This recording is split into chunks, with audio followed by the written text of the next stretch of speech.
Okay, students, we are going to do a 1-point perspective interior drawing. You need a 30, 60, 90 degree triangle. Any triangle will work actually, but we're going to begin with lining up the small side of the triangle either on the bottom of the paper so that our lines will go straight up and down, or the side of the paper so that our lines will go straight across. And we're going to use certain rules with this kind of drawing that you need to remember. So we do have lines that go straight up and down or straight across. The horizontal lines go across, vertical lines go up and down. So to begin with, I just want to remind you that if you've learned this already in my class, that we begin with a horizon line where the sky meets the earth. This also represents not just the sky and the earth, but it also represents your eye level. You're looking out at a landscape possibly at this level, and this is your eye level. So you're this tall in the taking in the scenery. Even if you're an interior drawing, this line represents your eye level. But now we need a vanishing point. You could go anywhere. You know, this horizon line could be anywhere here in the middle of the paper, but same with this vanishing point. And not only does this vanishing point represent where things disappear in the distance, but also where you're standing. So this is where you're standing in this scene.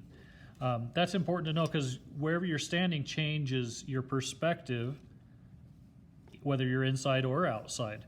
So I would like you to draw with me, if you would, real quick. Just get your triangle, and we're going to, please make a vanishing point, and then we're going to begin with 2 vertical lines. We're going to make a cube in space, and so here's a line and here's a line for the sides of this cube.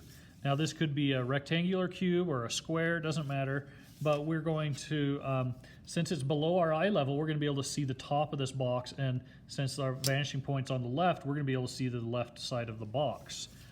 Take your triangle then and just make this the front of this cube.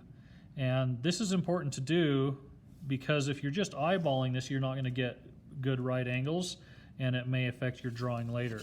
So here I've got a nice little cube. If I have a little tail hanging off of something, I can erase it. Now I'm going to go from each corner. I put my pencil at the corner and I push my triangle up against it. I just need a straight edge to go to that vanishing point. So I'm bridging this and the vanishing point, and I draw a line. It doesn't have to go all the way to the vanishing point, but I'm going to do the same thing here at this corner. So we have this rule that all the lines are either horizontal or vertical, but then we want them to go to the vanishing point. So here they're going off in the distance. It's not quite a finished cube, so I'm going to choose an area where I can go straight up, and wherever it touches that line, I need to go straight across. So again, I put my triangle on the edge of my paper and I go straight across, and I can erase those tails. Okay, so once you've learned how to do a cube, then what happens is the cube can be moved to any location, and they can all vanish. Those marks going away can vanish at the vanishing point. Excuse me. If this is in the sky, let's say this is our horizon, you can see underneath. Now this is the underneath side of this cube hanging in the sky. All right. So the project I'm asking you to do is going to keep these same rules, but now I'm going to have you make your dream bedroom. Your dream bedroom. That means it can be all kinds of wonderful things in there, but there's some things that I'm looking for in this. So I started with a horizon line. This will get erased later, and maybe pick a vanishing point. It doesn't matter where. Now I'm going to be looking into a room as if I'm standing at the far side of a room and I'm looking into it. And so I could say, well, I could draw a wall here where I'm standing around the outside, but the paper already has vertical edges and horizontal edges. So I can just go from the corner to the vanishing point here and here and at the bottom. So let's do that. And if you're careful about it, then all of your lines will match up later. We still need to use the triangle. We had horizontal lines, a horizontal line, but now these all go to the vanishing point. Now you could think of this as a hallway. Here's the floor, here's the walls and the ceiling, and they're going back in space. We will erase this eventually, right? If these get in the way, then you can start that way, but we need to keep our vanishing point there in the middle. Also, if you're really good and you want to flip this in your mind, you can see that this is the top of a pyramid. These are the sides going down away from the vanishing point. So in this case, it becomes a bird's eye view. But push it back again, and it becomes this hallway that goes back and back and back until it vanishes. Back here, if this was, people report that at death they see a long tunnel with a light at the end of the tunnel. Well, maybe that's it. I just want you to see this happening, this illusion. But we can't. I'm not going to have a room this long, so I'm going to say, well, I'm going to terminate the floor here, and wherever I did that at the corners of the wall, I need to go straight up to the next line where the ceiling would be. Same with this one. I put my pencil on the corner and I go straight up, and then where these two meet, this should be straight across. And I can test that out with my right angle on my triangle and just match those up, and there it looks right. But you'll know if you haven't done this because these won't match up and there'll be all kinds of weird things going on. All right, so there's the length of my room. Now I want you to do a door, a window. I want 2 cubes in this room. That means they can be other objects, but they need to start as a cube. So I'm going to do a door here on the left side for you, and then I'll do a window and so forth. So let's just start with a couple vertical lines for the door. I don't care how big you want to make this. Now logically, this door would be above our eye level. If this is our eye level, the horizon line, always the door is going to be above our eye level. Here's what I see students do a lot. They say, well, this needs to be a horizontal line. And that is really weird looking. So let's talk about why this isn't straight across.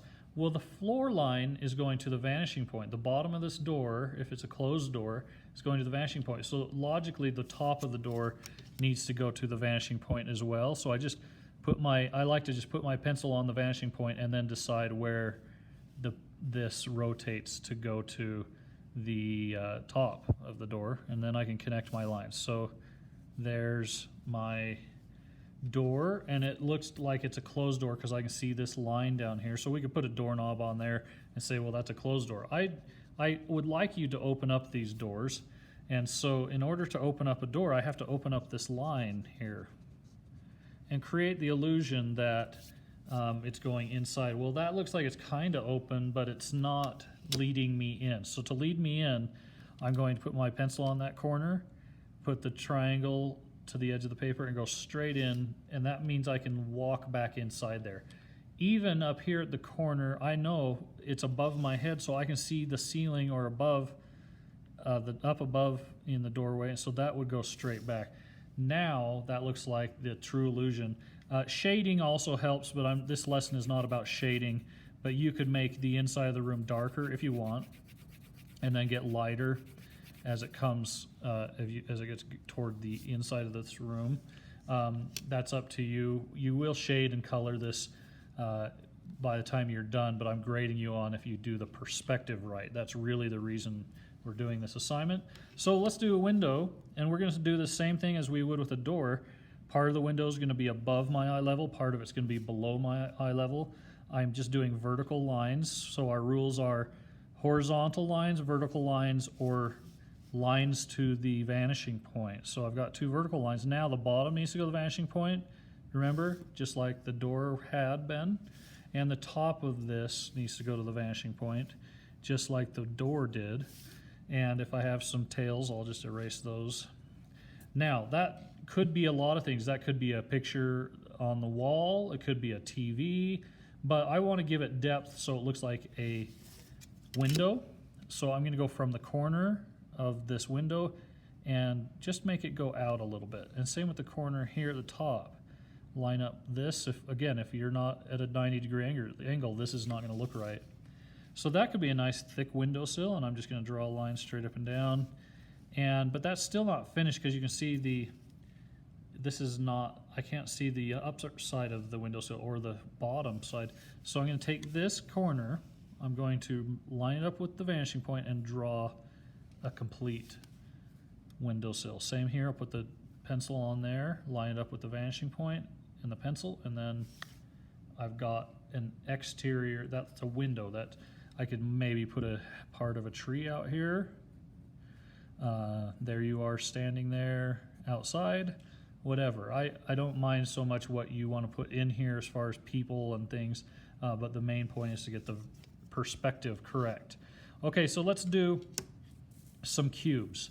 When I first did this assignment, I was like you guys. I was in my 9th grade year, and they asked me to do my dream bedroom. So you're also doing your dream bedroom, but for me, I was so into skateboarding, I wanted a skateboard ramp, a half pipe in my bedroom, and so that's what I did. Now, I don't want you to put a half pipe in your bedroom just because I did, and that's what I'm showing you. In fact, don't copy my room.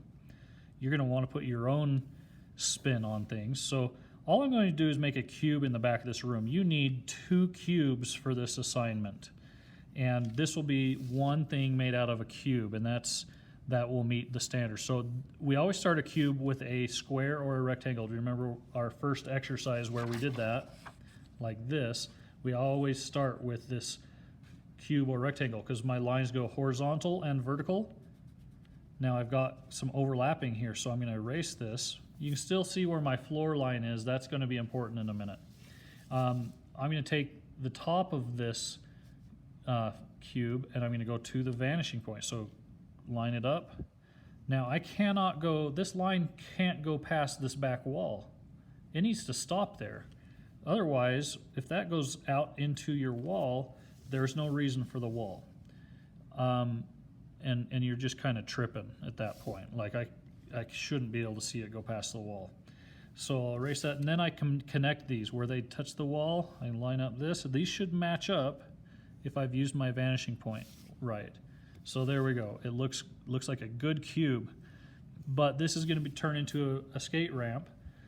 You know, the skate ramp has a landing at both ends at the top, so you can drop in onto the pipe, the half pipe. So I'm going to go ahead and draw my half pipe from the landings. I'm going to decide they're about there. And then I'm going to take that landing, this corner, back to the vanishing point, just that little bit right there, and same here. And erase this now. I can see a little bit more of the back wall. It's not finished though, is it? So I'm going to take this back side of the ramp and do another arch, but how far down do I go? Well, here's the front of this cube, and this line, which was the floor line, was the back of the cube.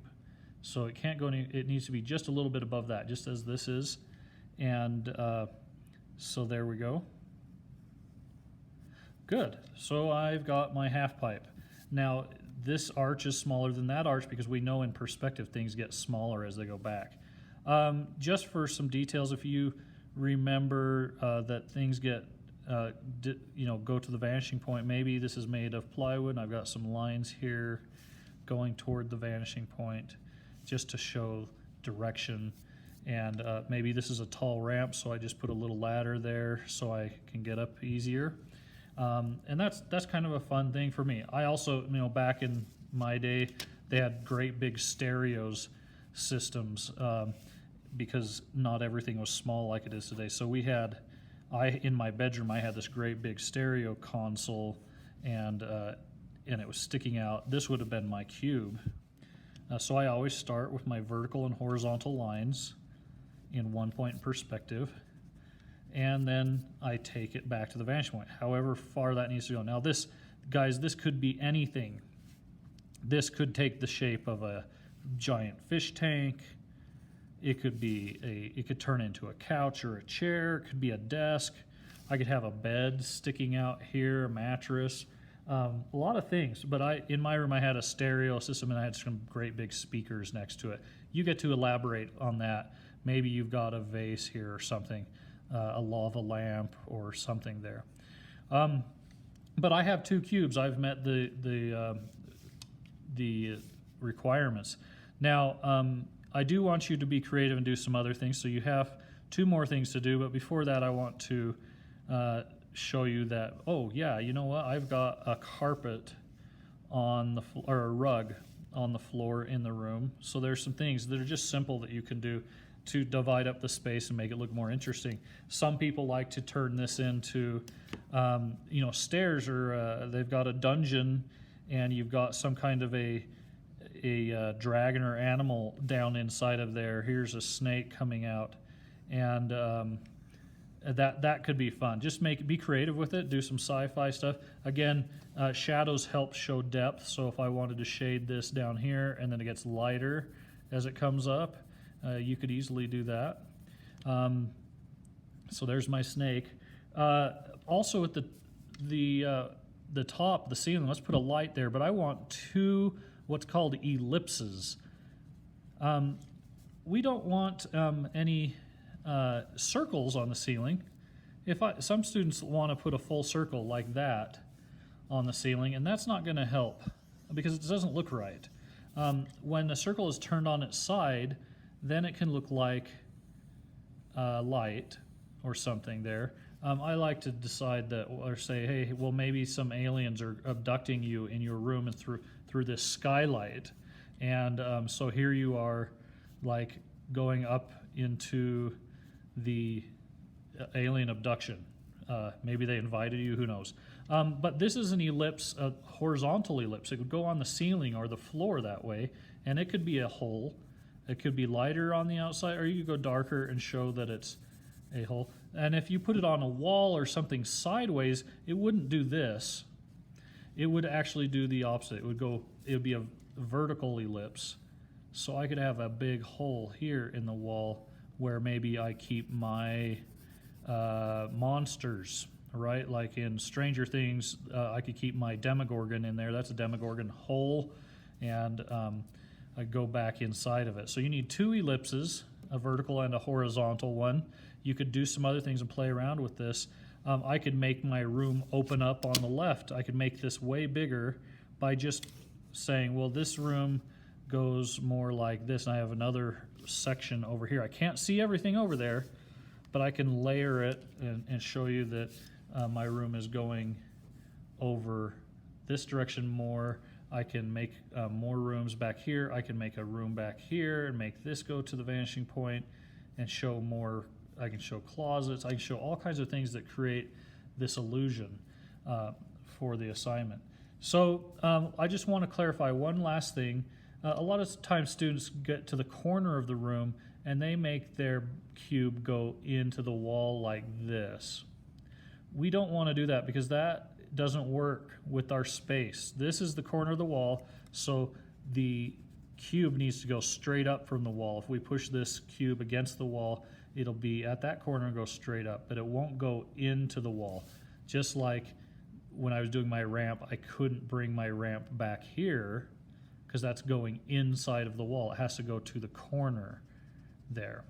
All right, good luck with this. I hope that these rules helped you. Just remember that you need to go vertical, horizontal, or to the vanishing point with your lines, and then do 2 cubes and 2 ellipses. You will color this and decorate it to make it look really cool, like your future room. Put a jacuzzi in there, put a water bed, whatever. There's some old kind of fun stuff that you can do with this project still. Okay, good luck.